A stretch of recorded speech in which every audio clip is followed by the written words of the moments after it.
August 15 வரலாற்றில் இன்று. இன்றைய நாள் இந்திய நாட்டின் 78வது சுதந்திர தினம் கொண்டாடப்படுகிறது.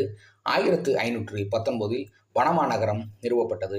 1914 பனாமா கால்வாய் திறக்கப்பட்டது.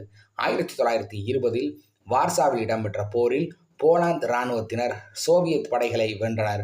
1947 இந்தியா 1980 ஆண்டுகால பிரிட்டிஷ் ஆட்சியிலிருந்து விடுதலை பெற்று காமன்வெல்த் ஆஃப் நேஷன்ஸில் இணைந்தது.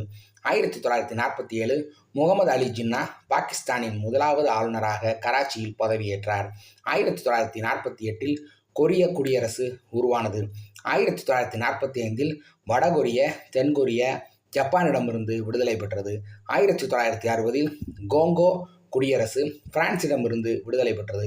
1947 பண்டித ஜவஹர்லால் நேரு இந்தியாவின் முதல் பிரதமராக பொறுப்பேற்றார்.